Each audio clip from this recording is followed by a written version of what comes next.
ที่ไม่ใช่ไม่เอาพูดที่เดี๋ยว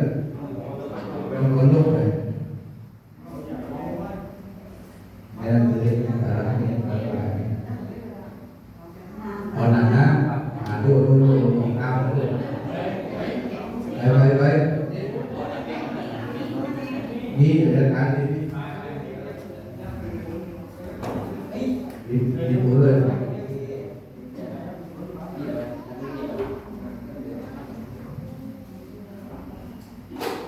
ครับผมมาวัดเกี่ยวกับคนนั้นครับผมครับ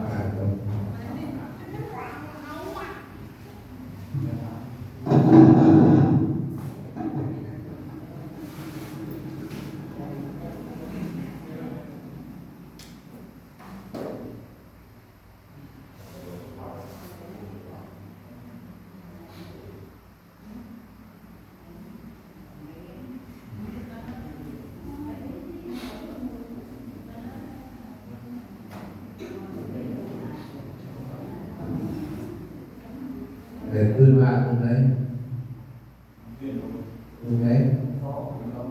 ที่บนภูมิทีของรูปครับ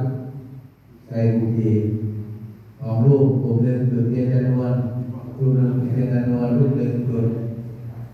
ประธานคือเทียนคือรูปเทียนนะครับของภูมิทีไหนประธานจะห้าอะไรใกล้คือเทียนคือเทียน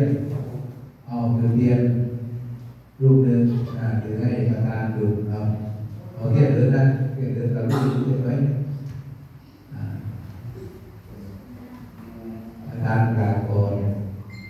เดินทุกเทียนยังไงประธานกลางก่อนเนาะประธานนั่งลงไม่ได้ไปยิ่งคนถือเทียน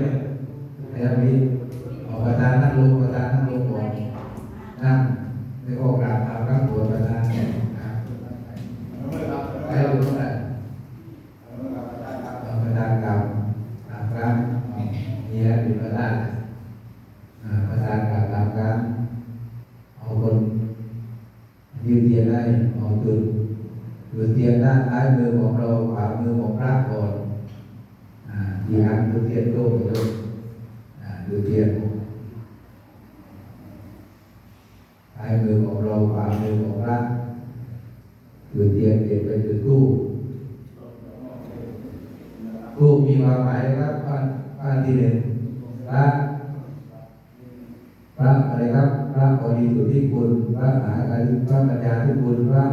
บริสุทธิ์ที่คุณพระอะไรครับพระมหากรุณาที่คุณตามโดมนะหรือผู้เรียนที่ทำไม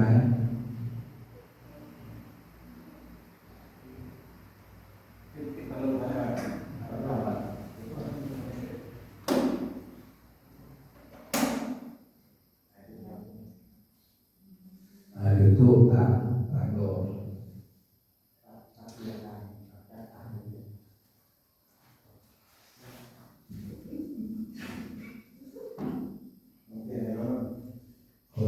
เทียนของดับของมือเวลาดับเทียนจะไปเป่านะครับให้ดับไปเลยครับดับของมืออย่าไปเป่าฝุ่นเวลามือที่ว่ามือเวลาดับปากโบราณก็คือครับห้ามดับเทียนกับปากเขาบอกว่าปากนะครับปากเป็นไฟนะให้ดับกับมือครับบางลูกก็ดับเทียนเป่าฝุ่นดับกับปากไม่ดับกับปากเอาตาปากก่อน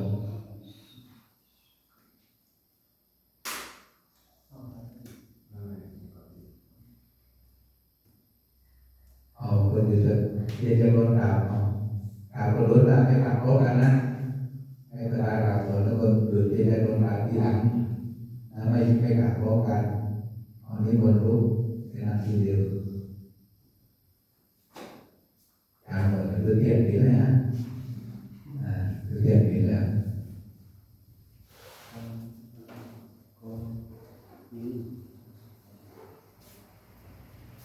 พร้อมกันนะครับจะได้ไปพระและองค์พระบัณฑิ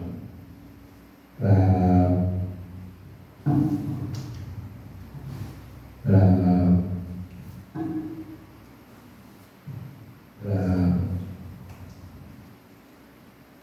าหน้ากันหน้ามาหากันนะรู้เลยนะตอนนี้ใครพี่ใครน้องพี่ก็นั่งผู้ก่อนนะครับไม่ต้องพูดนะครับไม่ต้องเวลาสาธุพี่ก็ไม่ต้องยกมือสาธุพี่นั่งประนมมือเลยนะครับพร้อมแล้วนะตามพร้อมกันครับตามรักพี่มีบ้านเรานะครับใครหมดพี่ใครหมดหลานน้องอายุมากก็หมดหลานก็น้องอายุน้อยก็หมดก็พี่ต่อไปร้องว่านะครับภาษาบทว่าตามพร้อมกันนะครับภาษาบทว่าพร้อมกันสัมปทาอปัตติโยอโลเยมิสัมปทาอปัตติโยอโลเยมิสัมปทาอปัตติโยอโลเยมิสัมปทาอปัตติโยอโลเยมิสัพพะการุณาอุปาอปัตติโยอโลเยมิสัพพะการุณาอุปาอปัตติโยอโลเยมิสัพพะการุณาอุปาอปัตติโยอโลเยมิอาหังปันเตสัพพะปุรานานาวัตถุกายโยอปัตติโยอปัตติตาตุยหะภุเรปฏิเทเสมิไปภาษาเกว่าปัสสติปัจเจตาอปัตติโยไปภาษาโหรว่าอามะอุตอามะอุตอามะอุโสอามะอุโสปัสสามิต่อไปภาษาเกว่าอายติปันเตสัมภเรยาติต่อไปภาษาบอกว่าสาธุสุทุปันเตสัมภริสามิทุติยมปีสาธุสุทุปันเตสัมภริสามิอาทิยมปีสาธุสุทุปันเตสัมภริสามินักบุเนวังปริสามินักบุเนวังปาติสามินักบุเนวังอิทธิสามิต่อไปภาษาเกรับนะครับสาธุสามรับพร้อมกันครับสาธุต่อไปภาษาเกว่านะครับสัพพทาอปัตติโยอโลเยมิสัพพทาอปัตติโยอโลเยมิสัพพทาอปัตติโยอโลเยมิอาหังอาวุโสสัพพะปุรานานาวัตถุกายโยอปัตติโยอปัตติตาตุยหะภุเรปฏิเทเสมิเอาไปภาษาบอกว่าปุกาตาปัสสตาปันเทตาอปัตติโยเอาไปภาษาเกว่าอามะอาวุโสปัสสามิเอาไปภาษาบอกว่าอายติปันเตสัมวริยาตาเอาไปภาษาเกว่าสาธุสุทุปันเตสัมริสามิทุติยมปีสาธุสุทุปันเตสัมริสาธุสุทุอาวุโสสัมริสามิตาติยมปีสาธุสุทุอาวุโสสัมริ มินะโมเดวัง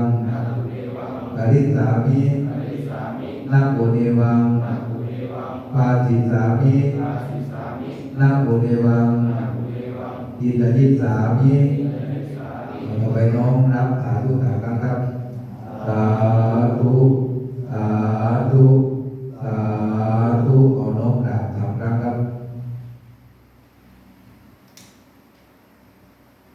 ภาษาโอดคือน้องภาษาเอกคือพี่เอาเสร็จเรียบร้อยนะครับลงไปลงมานะครับเราลงมาบัตรเรียบร้อยแล้วนะครับเอาว่าลงมาบัตรก็เลยนะครับลงมาบัตรว่าลงมาบัตรเนี่ยมันลงไม่ได้อยู่ดีอย่างนะครับที่ลงไม่ได้ก็เลยนะครับตามการที่ติดมาราชิกลงไม่ได้ตามการที่ติดลงไม่ได้นะครับปาจิตีลงได้ไหมลงได้กับปาจิเจริยะลงได้ทุกคนลงได้คือละใจลงได้ลงได้นะครับวันนี้นะครับเราทำเนี่ยเรามาบวชบางทีเราไม่รู้ว่าเราเดินไปเหยียบรถเมล์หรือเราถากหญ้าไปปลูกไส้เดือนเราทำเมื่อกี้นี้นะครับเดินไปเหยียบถังโครงอาบัติก็คือนะครับบนเครื่องอาบัตินะครับเราเที่ยวเดินเราเที่ยวทำอะไรไม่ดีก็โครงอาบัติเพื่ออะไรครับการโครงอาบัติคืออะไรครับคือการแสดงความขอโทษนะครับแสดงความขอโทษบางทีพระหนึ่งพระอาวุโสกว่าพระคาถาบทกว่าพูดกันนะครับพูดไม่ดีการเล่นขอโทษการแสดงอาบัติคือเป็นการเรียกว่าเป็นการขอโทษไม่ใช่ว่าทำมาละที่เป็นอาบัติไม่ได้นะครับไม่ได้ก็ในที่ผ่านก็คือคงไม่ได้นะครับอาบัติเพื่อต้องการให้อาบัติที่สามารถคงได้หลุดไปนะครับหลุดไปเพราะว่าเราอยู่ทุกวันบางทีก็เที่ยวยืนจัดน้ำข้างในนี้ครับเที่ยวยืนเยี่ยวข้างในนี้ครับเที่ยวยืนจัดน้ำบางทีก็ลืมจะลืมพึ่งน้ำอยู่บางทีก็ลืมบางทีก็เดี๋ยวบอกว่าจะวิ่งบางทีก็จะไปวิ่งอยู่ครับบางทีจัดข้าวบางทีลืมตัวก็ไปดูดนิ้วบ้างอะไรบ้างไปดูดหัวแม่มือไม่ตัดเล็บบ้างไปดูดนิ้วเองบ้างนะบ้างเที่ยวซดน้ำดูดตาบ้างบางทีก็ลืมนะครับโครงอาบัติเพื่อจะลบออกไปนะครับเพื่อจะลบออกไปนะครับต่อไปจะได้เข้าวัดเย็นพร้อมกันนะครับนิมนต์นั่งเขานะครับไม่ต้องมองหน้าไหนนะโยโสอยู่หน้าไหนก็รู้เองหน้าไหว้พระอยู่หน้าไหนก็รู้เองเข้าวัดเย็นอยู่หน้าไหน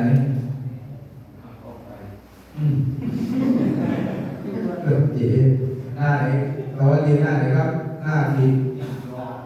13อีพี่นาหน้าไหนเปพี่นาอีทีวีโถหน้าไหนถวายพระรับไม่ต้องโขกหน้าเลยนะต้องโขกหน้าแล้วตัวอะไรวันเลยครับขอแล้วนะครับจะได้เอาวัดเย็นนะครับเดี๋ยวเอาวัดรับประทานก่อนนะครับพร้อมกันนะครับ3 ครั้ง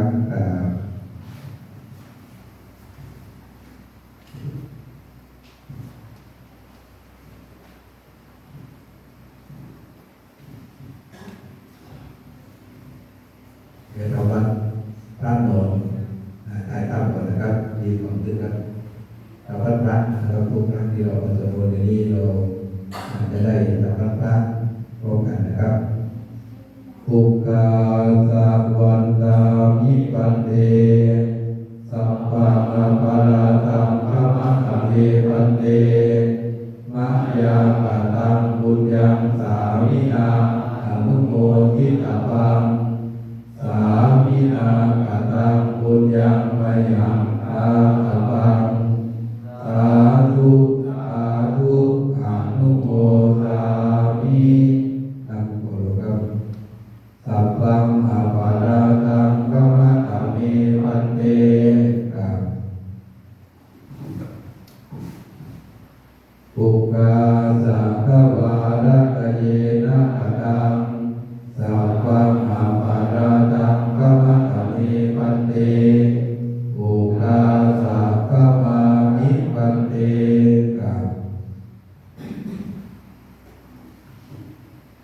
เรายืนบอกขึ้นนะครับวันตามิวันเตสัพพังอามาราตังขมัตตาเมวันเตมายาคตังปุญญังสามินาอนุโมทิตปังสามินาคตังปุญญังมหันตาตปังสาธุสาธุอนุโมทามินั่งบุขอลงกราบครับ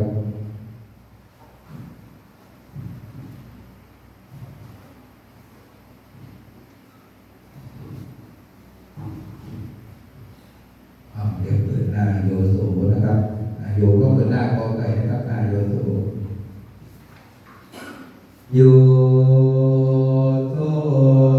ภะคะวะอะระหังสัมมาสัมพุทโธสัมมาสัมพุทโธเยนะภะคะวะตาธัมโมสุปฏิปันโนยะถาภะคะวะโตสาวกสังโฆธัมมังยังภะคะวันตังสัทธัมมังสัทธังฆังอิเมหิสัทธาเรอิยะตาระหังอโรอิเตหินะภิกขุจยามะสาธุโนวันเตภะคะวะสุติระปารินิพุตโตปิปัจฉิมาคณตานุกัมปมานัสสาอิเมสักกะเรทุกขสัพพนังกัปปะปุเตปฏิปันหาตุธัมมังคันติกะระตังหิตายะสุขายะอะระหังสัมมาสัมพุทโธภะคะวาพระผู้มีพระภาคเจ้าเป็นพระอรหันต์บริสุทธิ์หมดจดจากกิเลสเครื่องเศร้าหมองทั้งหลายได้ตรัสรู้ถูกต้องดีแล้วยิเมหิสักกะเรอิตังภะคะวันตังอะภิกขุจยามิข้าพระเจ้าบูชาซึ่งพระผู้มีพระภาคเจ้านั้นด้วยเครื่องสักการะเหล่านี้สวากขาโตภะคะวะตาธัมโมพระธรรมคือศาสนาอันพระผู้มีพระภาคเจ้าแสดงไว้ดีแล้วยิเมหิสักกะเรอิตังธัมมังอะภิกขุจยามิข้าพระเจ้าบูชาซึ่งพระธรรมเจ้านั้นด้วยเครื่องสักการะเหล่านี้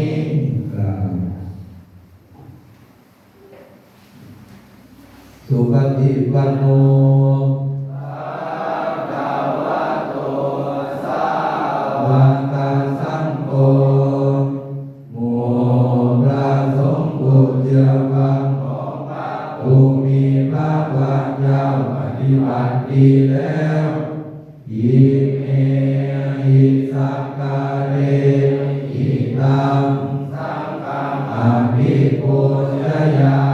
มิข้าพระเจ้าบูชาซึ่งหมู่พระสงฆ์ข้าเจ้านั้นด้วยเครื่องสักการะเหล่านี้ ย เปิดหน้า13อันตมยังพุทธัสสะภะคะวะโตมุปปะกะนะมะการังกะโรมะเสนะโมตัสสะภะคะวะโตอะระหะโตสัมมาสัมพุทธัสสะนะโมตัสสะภะคะวะโตอะระหะโตสัมมาสัมพุทธัสสะนะโมตัสสะภะคะวะโตอะระหะโตสัมมาสัมพุทธัสสะนะมะยังพุทธังนุสตินะยังกะโลมัสเสตังโฆอานะวัตตะวันนะเอวะละยาโนอิติสะโตอะภุกะโตยิติปิโสภะคะวะอะระหังสัมมาสัมพุทโธวิญญาณญาณสัมปันโนสุขัสโลกาวิทูอานุตตโรปุริสธัมมาสารติสัทธาเทวมนุสสานังพุทโธภควาตินันตมยังบุตตังปิกิติงกโรมะเสพุทธวาราหันตวัฏฏาภิกขุนาทิยุตโตสุรามิยานะกาลุนาอิสัมมาคัตตันโตโอเยสิโยสุสันนะตังอะลังวันสุโรวันนามหังธรรมรานังสิรัสสะทิเตตังพุทโธโยสัพพะปานีนังสรณังเขมะมุตตมัง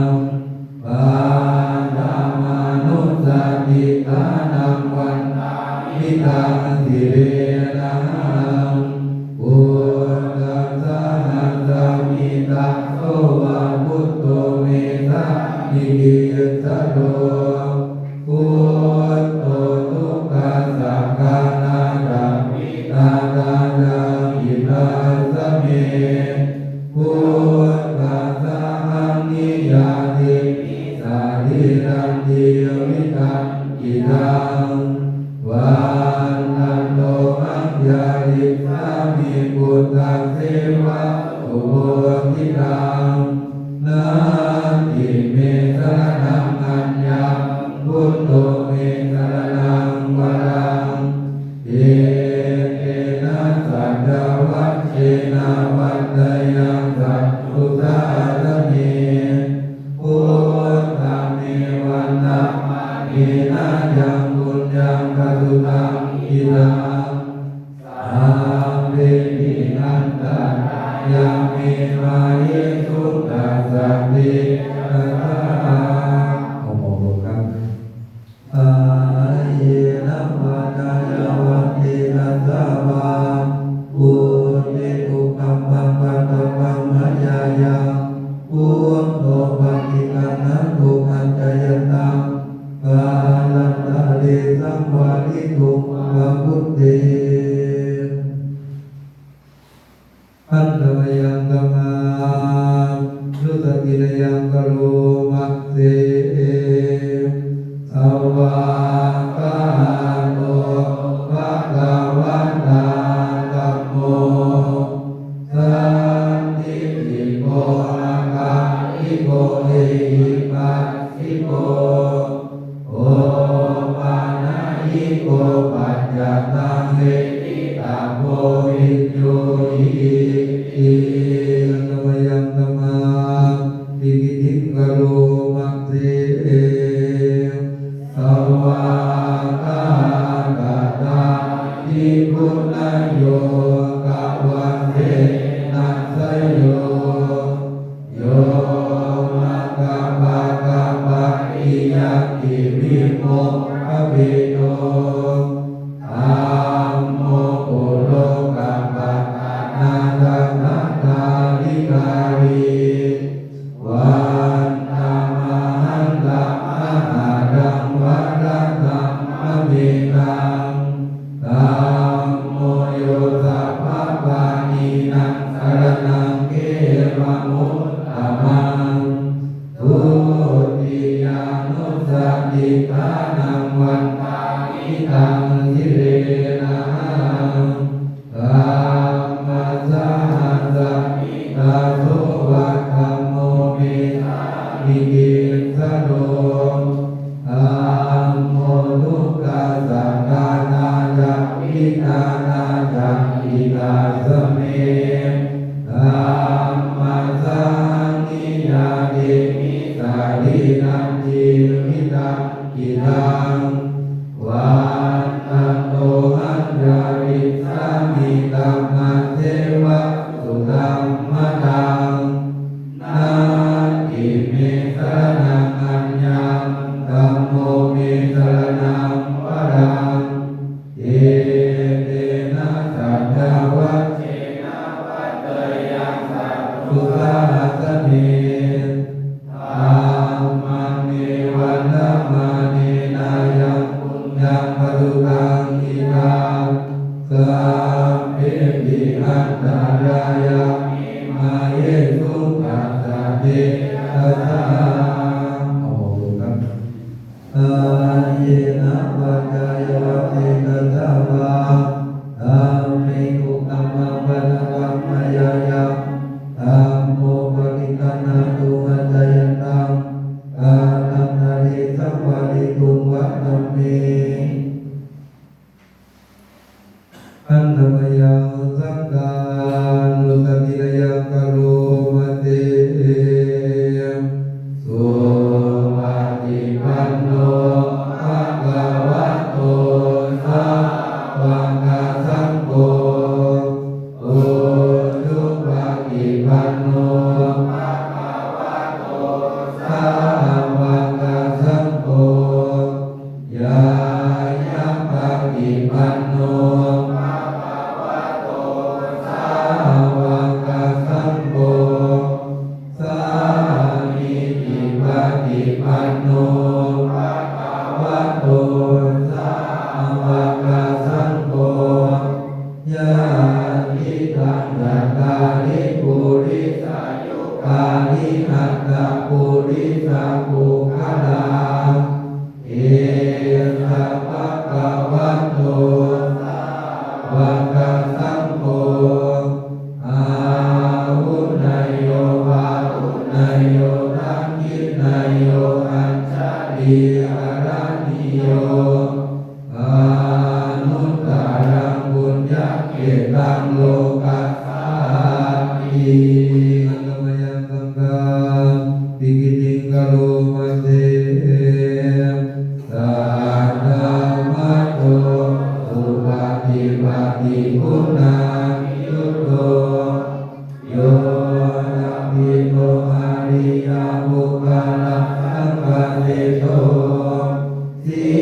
ลานิธรรมะปะปะทังสยกายติโตวันธรรมหันตมะนิยานังกัณังสุสุตังสัมโฆโยสัพพะปานีนังสรณังเขมะมุตตมังสัพพิยานุสติทานังวันตามิตังสิเรนะสังฆัสสะสามิตาโสวัคคัมโมเมธามิกิสโรสังโฆทุกขสั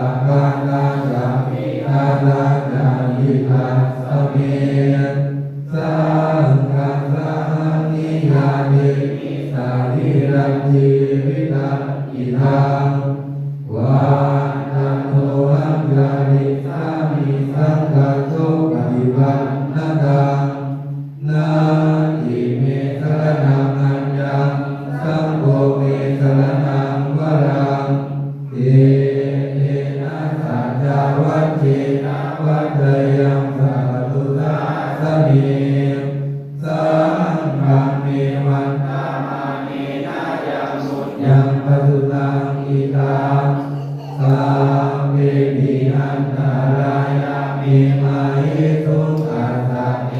ระเอามองลงกันกาเยนะวัจจายวันติตัสสะวะสังเกตุกัมมังวัตกัมมายายังสังโฆวัติกันนะกุมัจจยตังกาลันตะเรสังวาริกุงวัฏังเก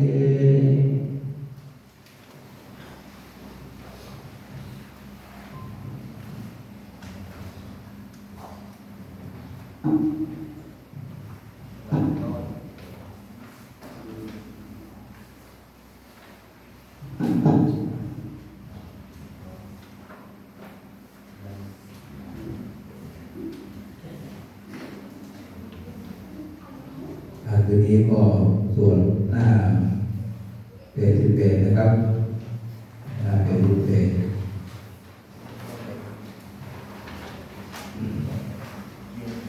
กาณปารามีสัมปันโนทานะอุปปารามีสัมปันโนทานะปารามัตถาปาสัมปันโนเมตตาไมตรีกรุณามุทิตาอุเบกขาปารามีสัมปันโนอิติปิโสภะคะวะศีลปารามีสัมปันโนศีลอุปปารามีสัมปันโนศีลปรมัตถปารามีสัมปันโนเมตตาไมตรีกรุณามุทิตาอุเบกขาปารามีสัมปันโนอิติปิโสภะคะวะเนกัมมะปารามีสัมปันโนเนกัมมะอุปปารามีสัมปันโนเนกัมมะปารามัตถาปารามีสัมปันโนเมตตาไมตรีกรุณามุทิตาอุเบกขาปารามีสัมปันโนอิติปิโสภะคะวะปัญญาปารามีสัมปันโนปัญญาอุปปารามีสัมปันโนปัญญาปรมัตถปารามีสัมปันโนเมตตาไมตรีกรุณามุทิตาอุเบกขาปารามีสัมปันโนเมตตาไมตรีกรุณามุทิตาอุเบกขาปันโนอิติปิโสภะคะวะวิริยปารามีสัมปันโนวิริยอุปปารามีสัมปันโน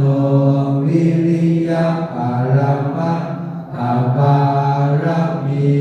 สัมปันโนเมตตาไมตรีกรุณามุทิตาอุเบกขาปารามีสัมปันโนอิติปิโสภะคะวะขันติปารามีสัมปันโนขันติอุปปารามีสัมปันโนขันติปรมัตถปารามีสัมปันโนเมตตาไมตรีกรุณามุทิ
นัสสะปรมัตถะปารมี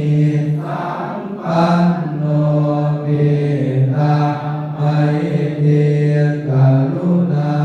มุทิตาอุเบกขาปารมีสัมปันโนอิติปิโสภะคะวาพุทธังสรณังคัจฉามิธัมมัง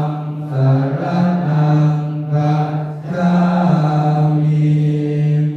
สังฆังสรณังคัจฉามิ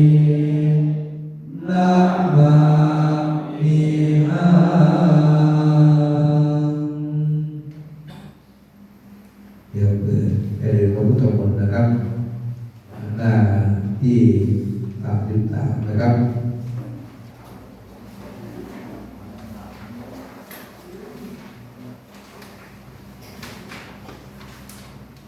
คืนนี้ก็คือวานนะครับส่วนที่ของตำนานนะครับคืนนี้ก็จะส่วนเจ็ดตำนานนะครับไม่เหมือนกันนะครับก็คือเมื่อวานก็ส่วนที่ของตำนานคืนนี้ก็ส่วนเจ็ดตำนานนะครับ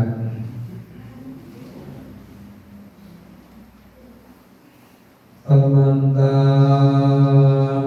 สัพพวาเรตุอันตราอันทันตุเทวตาสัทธมมังมุนิราชสัพสุนันตุสักขโมกัตตังสัพเพกาเมกะลุเปกิริติกรัตเตกันตริเกวิมานินะโมตัสสะภะคะวะโตอะระหะโตสัมมาสัมพุทธัสสะนะโมตัสสะภะคะวะโตอะระหะโตสัมมาสัมพุทธัสสะนะโมตัสสะภะคะวะโตอะระหะโตสัมมาสัมพุทธัสสะพุทธังสรณังคัจฉามิธัมมังสรณังคัจฉามิสังฆังสรณังคัจฉามิทุติยัมปิพุทธังสรณังคัจฉามิทุติยัมปิธัมมังสรณังคัจฉามิทุติยัมปิสังฆังสรณังคัจฉามิตติยัมปิพุทธังสรณังคัจฉามิตติยัมปิธัมมังสรณังคัจฉามิตติยัมปิสังฆังสรณังคัจฉามิสัมพุทเทนะละเวสัจจัตวาจัตตังจัตตังสักเกตังจัตสัตตังนินามามิธิรัตตังอาหังเตตังธัมมังจัตตังกัจจาตะเยนะนะมามิหังนะมะการานุภาเวนะหันตวาสัพเพอุปะทัพเพภะเนกาอันตรายาภิวินาสันตุอะเอตโตสัมพุทเทปัญญปัญญาสัจจ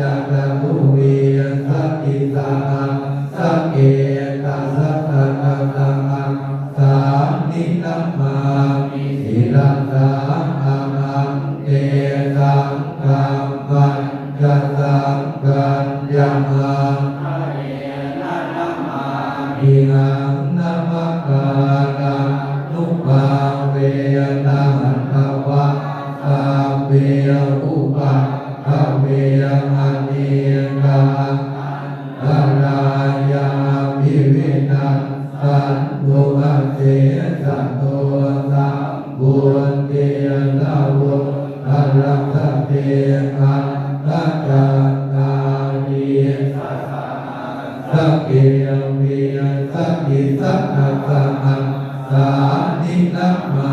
มิจิรังอะหังเตสัง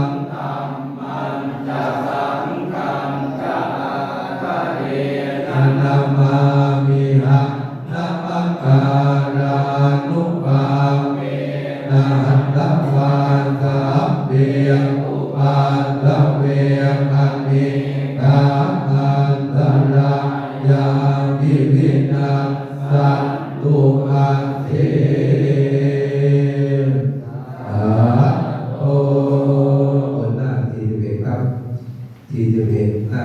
41พุทเทตัญญังจักขุมังเยกะลาจาอาเนียตวันโนปัตตวีปะปาโนตังตังนามันตาวิหาเรียตวันนังปัตตวีปะปานังนายาจักขุตังวิหาเรมุติวัตังเยกัมมนาเวปัจจุสัมปัตตังเมเตเมนะโมเตธัมมังวะละยันตุละมันตุโกตานันนะมันตุโกติยานะโมวิมุตตังนะโมวิมุตติยาหิมังโสปะริยตังกัณวาโกโรจาราติเตสันนาอะเปตัญญังยักขุมาเอกะลาจาหะริตวันโนปัตตวีปะปาโสตังตังนามันตามิหะเร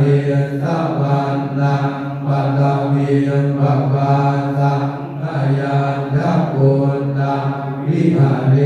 มุรันเดเยตัมมนาเวตะพุสัมปะทังเมเตนะโมเตละยันตุนะมังทุกโกตานังนะมังทุกโกติยานะโมวิมุตตานังนะโมวิมุตติยานิมังโสปะริตังกัตวะโมโรวาสามังกาวะยิติเปิดหน้า45ครับหน้า45สัพพะตวาปุตตะรัตนังปุตตะตังปุตตะมังวะรังหิตังเทวมนุสสะนังปุตตะเตเจนะโสยินานาสังทุปาทวาสัพเพทุกขาปุปปัตตะเมตุเตสัพพะตวาตัมมรัตนังโพสัพพังโพสัมมังวะรังปะริกาปุปปัตตมนังธัมมะเตเจนะโสนินานาสังทุปาทวาสัพเพปะยาปุปปัตตเมตุเตสัพพะตวาสังฆรัตนังโพสัตตังโพสัมมังวะรังอาหุนายยังสังฆเตเจนะโสทินานาสังทุปาทวาสัพเพโลกังอุปัฏฐามิตุเตหน้า47ครับหน้า47ยันตุนิมิตังอวมังกลังนโยจามนาโพสั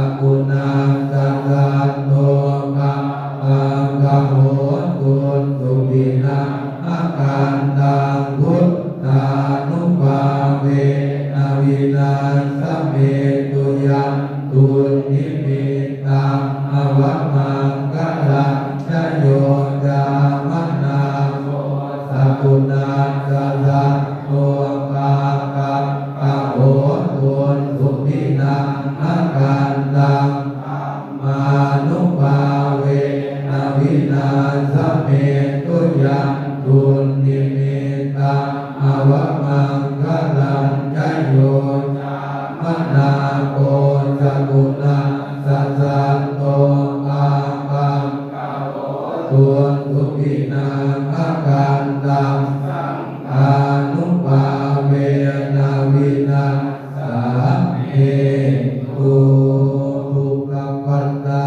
จนิทุกขพยาปัตตาจนิพยาโสกปัตตาจนิโสกโหตุสัพเพวิปานิโนหิตาวตาจะอามิอิสัมปะทังปุญญสัมปะทังสัพเพเทวานุโมทันตุสัมปะทังปัจจิสิทธิยาตานัตตันตุสัตตายาติอังรังคันตุสัมปะทาวาวนาวิรัตตาโห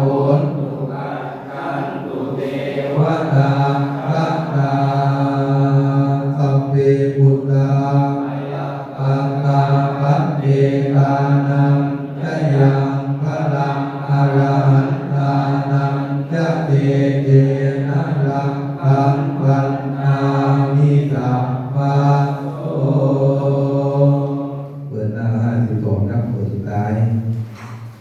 หน้า52ครับบทวันนี้ก็จะได้กรวดน้ำแล้วก็ทำสมาธินะครับทิริติติมานิเตโตจายติติมาหิติมาหาปุณณาปาริจิตาปุญญาติการาสัสสะปัตตรายะนิวาลานัสสะมันตัสสะภะคะวะโตอะระหะโตสัมมาสัมพุทธัสสะเอียงสัมมาปุริสระขันนานุภาเวนะอาทิตยานุภยาชนะนุภาเวนะอัตตุตระสัมมาคัลลานุภาเวนะสัมปันนะรังสิยานุภาเวนะเอกุมาลานุภาเวนะสัสสะปาระมิตานุภาเวนะสัสสะอุปปาระมิตานุภาเวนะสัสสะปรมัตถปาระมิตาเวนะสีลัสสมาธิปัญญานุภาเวนะพุทธานุภาเวนะธรรมานุภาเวนะสังฆานุภาเวนะเตชะนุภาเวนะอิทธานุภาเวนะนุภาเวนะยะธรรมานุภาเวนะจตุราทิติสังสัพพะมะขันธานุภาเวนะนวะโลกุตตระธรรมานุภาเวนะอัตถังอิกัมมังกัปนุภาเวนะมาปัญญิยานุภาเวนะจัลปิยานุภาเวนะจัตุสัตถญาณานุภาเวกัลยาณานุภาเวนะสัพพัญญุตญาณานุภาเวนะเมตตาอรุณามุทิตาอุเบกขานุภาเวนะสัมปะปะริตานุภาเวนะระ สันนานุภาเวนะตุยหังสัพพะโลกะโสอุปะทวะโตภะโตมานังสุปายาสะวินาสันตุภะวะอันตรายาปิวินาสันตุสัพพะสังฆปาตุยหังสัพพิทันตุติอายุตาตุยหังโหตุสัตวะสัจเจียเวนะสัมมาคิโกโหตุสัพพะทาอาการสัพพะวะนะภูมิปังอารักขะอาเทวตาสัตตาตุเยอานุรักขันตุ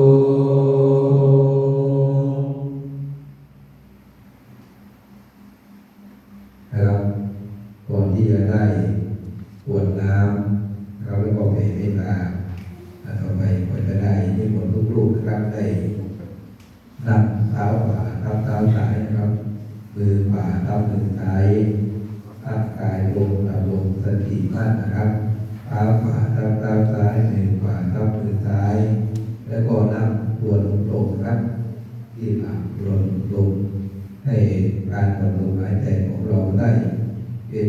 ปกติกายแล้วก็ปกติใจนะครับแต่จะได้นำทุกรูปเข้าสู่การนั่งสมาธินะครับหลับตาลงเบาๆนะครับหลับตาลงเบาๆนั่งตัวตรงๆนะครับรูปไหนที่ยังนั่งหลับคล่อมอยู่นะครับพยายามยืดหลังให้ตรงนะครับยืดหลังให้ตรงกำหนดลมหายใจเข้าออกกำหนดลมหายใจเข้าออกไปที่นั่งหลังหูอยู่นั่งหลังข้อมือพยายามตัดอริยบทครับนั่งตัวลงเท้าขวาทับเท้าซ้ายมือขวาทับมือซ้ายตั้งกายลงกับลงสติปัฏฐานแล้วก็กำหนดลมหายใจของเรานะครับกำหนดลมหายใจเข้าออกนะครับสบายกำหนดลมหายใจเข้าออกถ้ารู้สึกปวดเมื่อยนะครับให้เรากำหนดใจนะครับทำใจว่าปวดหนอปวดตรงไหนปวดที่ขาก็ปวดขาหนอปวดขาหนอปวดที่เท้าปวดเท้าหนอปวดเท้าหนอปวดสะดือก็ปวดสะดือหนอปวดสะดือหนอกำหนดใจรู้สึกว่าเมื่อยเกลียดปวดเกลียดหนอปวดเกลียดหนอกำหนดใจนะครับเหมือนเราเดินนะครับเวลาเราเดินเราก็กำหนดใจเวลาเรานั่งเราก็กำหนดใจให้ทุกอวัยวะของเราเนี่ยกำหนดอยู่ที่ลมหายใจของเรากำหนดลมหายใจของเราเวลาเราเดินเนี่ยเวลาเราเดินตรงๆเนี่ยหรือว่าเดินกำหนดเนี่ยความรู้สึกนะครับการกำหนดรู้อยู่ที่ต้นเท้าอยู่ที่ปลายเท้าเวลาเรานั่งก็เหมือนกันนะครับให้เรากำหนดความรู้สึกภายในใจของเรานะครับกำหนดลมหายใจของเราสบายไม่ต้องตื่นตั้งสบายหลับตาของเราเบาๆอย่าบีบลูกตาไม่บีบลูกตาไม่บีบเปลือกตานั่งสบายผ่อนคลายตัวเองนึกถึงบุญที่เราได้ทำมาแต่เราจำเวลาตั้งแต่วันแรกของการมาบวชนึกถึงบุญที่เราได้เล่าเรียนหนังสือทุกวันเราได้ทำอะไรบ้างตอบแทนบุญตอบแทนข้าวน้ำอาหารที่โยมนำมาถวายด้วยการประพฤติปฏิบัติในกฎของพระธรรมวินัยหรือว่าในตอบแทนข้าวอาหารที่โยมได้เสียสละทั้งกำลังกายกำลังทรัพย์มาถวายเรา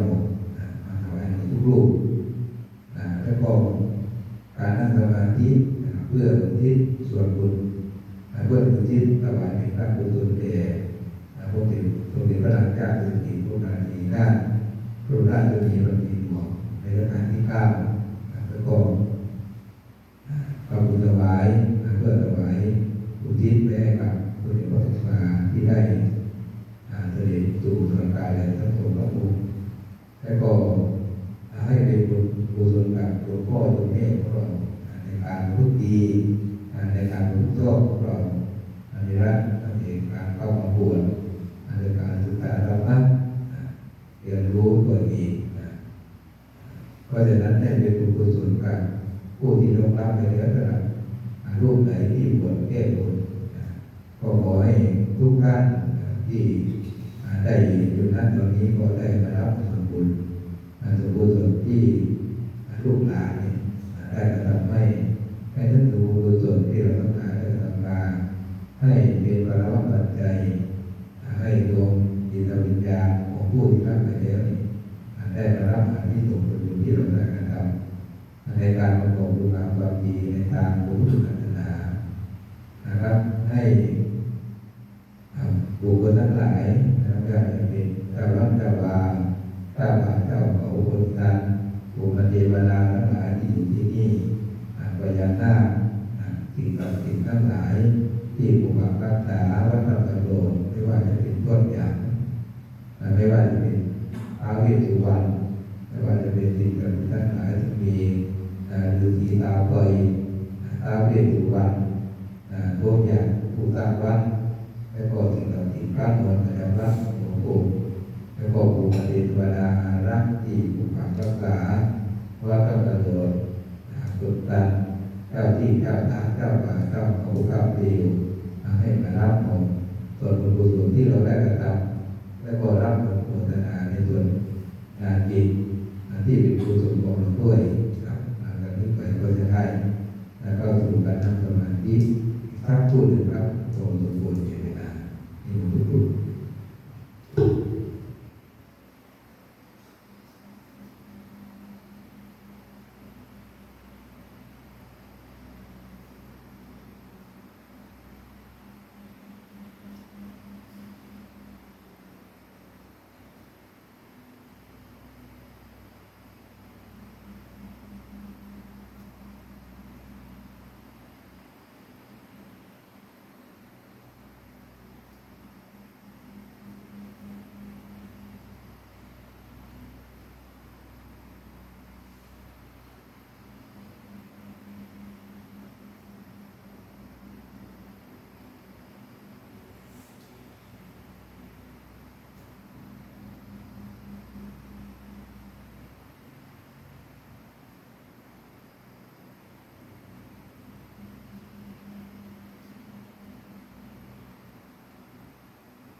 สัพพะพุทธานุภาเวนะ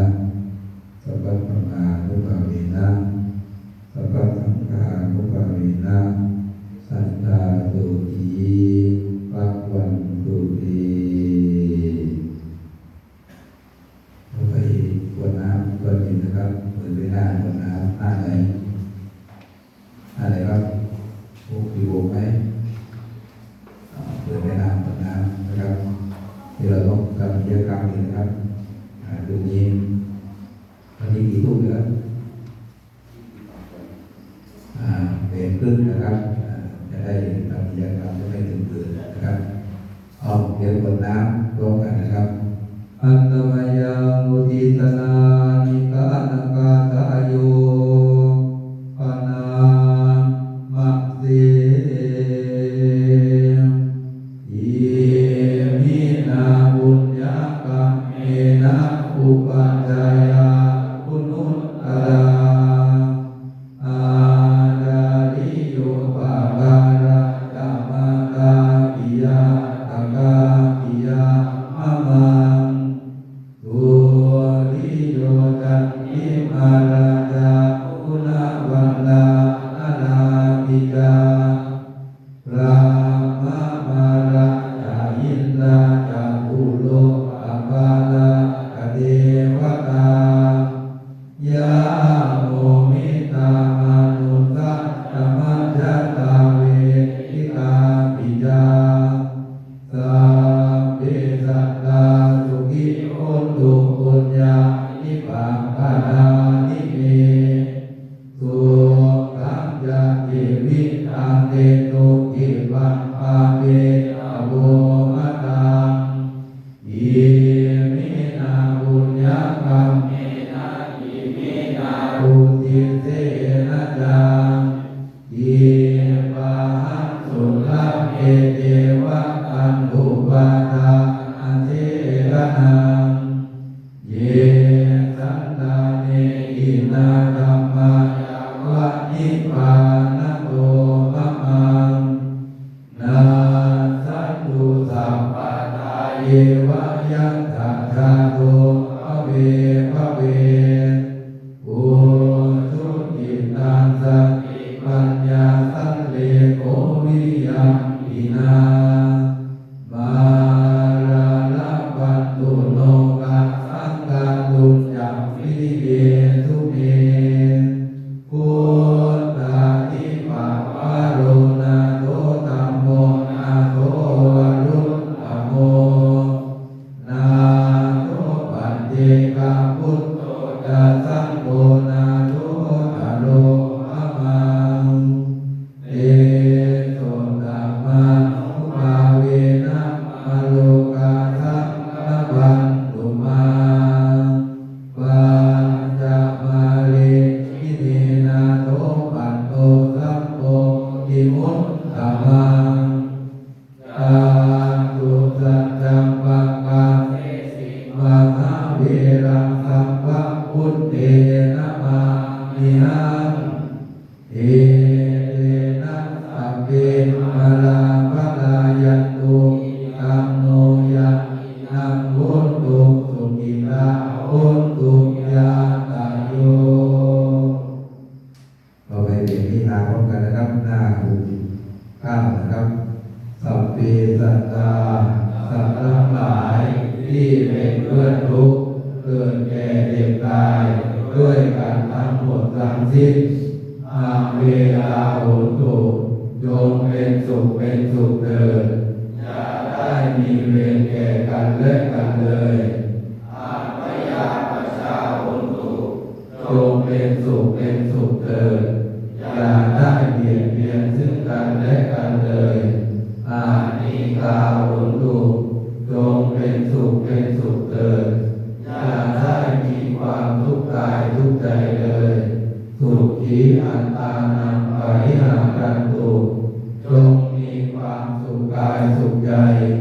รักษาตนให้พ้นจากทุกข์ไปทั้งสิ้นเถิดการทำบุญญาพลังไมหังสัพเพปาติภวัตตุเมขอพวกสัตว์ทั้งสิ้นนั้นจงเป็นผู้มีส่วนได้เสวย ข้าพเจ้าได้บำเพ็ญแล้วนี้เถิดข้าพเจ้าขอตั้งจิตอุทิศผลแต่บุญกุศลนี้แผ่ไปให้ไพศาลถึงบิดามารดาครูอาจารย์ทั้งลูกหลานญาติมิตรสนิทกันคนเคยร่วมทำงานการทั้งหลายมีส่วนได้ในกุศลผลของฉันทั้งเจ้ากรรมนายเวรและเทวันขอให้ท่านได้กุศลผลนี้เถิดสาธุสาธุสาธุอนุโมทามินะครับในคำนี้ก็การสวดมนต์วันเย็นก็การเสร็จเพียงแค่นี้นะครับหลังจากนี้เดี๋ยวประมาณนี้เลย2 ทุ่มครึ่งนะครับเดี๋ยวก็พักสักครู่นึงนะครับเข้าห้องน้ำนะครับทำภารกิจส่วนตัวแล้วก็อาจารย์เอาเวไหมเอาเวลาแล้วก็จะได้เข้าสู่ว่าปฏิบัติในช่วงกลางคืนนะครับเดี๋ยวพักสักครู่นึงนะครับเดี๋ยวนานนะครับจะได้ไม่ดื่มเกินนะครับพักเข้าห้องน้ำทำภารกิจส่วนตัวแล้วก็เอาเวก่อนตะเกียววันทีตะเกียวพอเสร็จกิจกรรมก็อีกตะเกียวอีกนอนจากตะเกียวนอนแล้วก็คืนนี้เราทดสอบมีกี่ลูกครับมีกี่ลูกยกมือที่ยังไม่ได้ขึ้นธรรมะตรงนี้ยกมือเลยที่ไม่ขึ้นดีโอ้ดูดิเลยโยมจะอยู่รอบมือเรียกว่าขึ้นธรรมะคนเนี่ย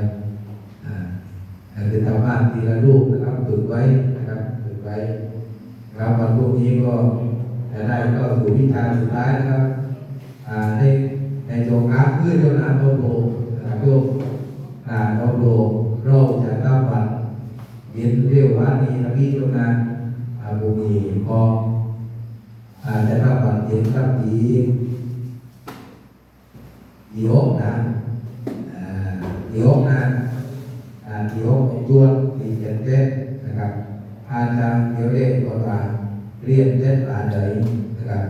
เรียนเจ็ดเรียกบอกแต่ถ้าบัตรทีอานะครับลูกเผื่อไอเจ็ดที่ห้องนะครับพวกจะรับทีอาไอเจ็ดที่ห้องนะครับว่าโจงกรรมเนี่ยพวกนี้เราจะบอกเห็นที่วัดมาบอกใช้ยาวัดในบ้านแล้วก็กิจกรรมที่เพื่อเป็นบ้านพวกนี้ที่ว่าจะมีโอกาสโยกยกเนี่ยจะมีการอ่านว่าเป็นใจพวกเราเนี่ยแต่เรื่องเรียนนะแต่ถ้าในอาเวเรียนมาของสมุนมาเรียนมาอีบอยอย่างนี้เรียนด้านในเราเรียนกับมีมาเรียนตัวจ่าเรียนตัวไหนเรียนตัวไหนตัวจ่าท่านจ่าเรียนเรียนก่อนที่จะทำตัวจ่าคนที่โรคเรียนมาระหว่างตัวจ่าตัวเรียนก่อนเรียนแล้วก็งานจ่าเนาะตัวเรียนงานเรียนตัวจ่าอยู่จ่าไม่ต้องเรียนเรียนนั่นคือเดี๋ยวต้องเรียนนะไม่มีรับเรียนท่านจ่าเรียนตัวจ่าเรียนนั่นคือก่อนเรียนนั่นคือก่อนคือตัวเรียนตัวหลายก็ได้นะครับนามโอปัญญาทิพโกนเรียนในโอปัญญาเรียววันภูมิเข้าผันเทศพ่อมองเกียรติบัตรมองท้ายาผันเทศถูกก้นโกงอันนี้ว่าในใจที่ไอ้ทิพโกที่ไอ้เป็นอย่างนั้นมองขบูถูกก้นถูกดูไม่ต้องคือทำงานปูนเนี่ยไม่ต้องคือทำงานปูนนะครับมองมาปูนให้เปิดว่าที่เราดูว่าในใจพวกการของคนแบบนี้ทางเทวันปวดหัวทางเทวันปวดนี่ทางเทวันปวดตาทางเทวันหลงตาไหมเอาไว้กันนะอย่าลืมนะครับวันหลงรับไหมอยู่วันไหนอยู่วันที่วันอยู่บนอะไรในโลกเอาวันหลงตาไหมเป็นวันอยู่ต้องเปิดนะครับแล้วก็กิจกรรมที่ทำงานอะไรบ้างเราประทับใจอะไรนะครับประทับใจเก่งไก่กับหยวกไหมประทับใจกับยำหัวหนูไหมว่าท ที่รวมรวมความปูนร่วมกันที่ความปูนดูให้ว่าไว้เราเรียกเจนะครับความรู้สึกของเรานะครับเห็นไหมถ้าเกิดเรามาบวชท่านก็ประเมินด้วยครับประเมินความรู้สึกตัวเองด้วยตามที่ไปถึงก้อนนะพรุ่งนี้เกิดได้เสร็จนะครับจะได้มาพูดตอนกลางคืนอย่าสั้นเกินนะครับย้ำเลยเขียนอย่าสั้นเกินเขียนให้พอดีไม่สั้นไม่ยาวเกินให้พอเวลาก็ต้องพูดทุกรูปนะครับรูปนี้นะรูปนี้เขียนแต่ว่าลาหรือว่านะไม่เปิดที่นายก็ได้ในถึงที่นายรูปนี้มากๆใกล้ถึงที่หาโลงถึงที่รูปนี้มาหรือว่ารูปนี้เขียนต้นด้วยอะไรเขาเขียนอะไรอย่างเขียนต้นได้รูปนี้เขียนต้นด้วยเราเป็นต้นทบกับรูปนี้ไปถือโบยด้วยเนาะคือรูปคือไอ้พวกโบราณนี่ก็รูปนี้ดีไว้เลยอ๋อเนี่ยก็เขียนเขียนนะเขียนนะดูนึกเขียนเดี๋ยวหลังจากไปท้ามีก็รูปนี้แต่ละไอ้เรื่องไอ้ลงเลยนะครับไอ้ลงเลยนะถามเลยลงเลยนะหรือไม่ได้ดีมากหรอกได้ดีมากนะครับเอาแล้วต่อไปก็จะได้บูชาพระให้วิธีหลุดมุตวัฏพวกนั้นนะครับเห็นการคุ้มครองนะครับ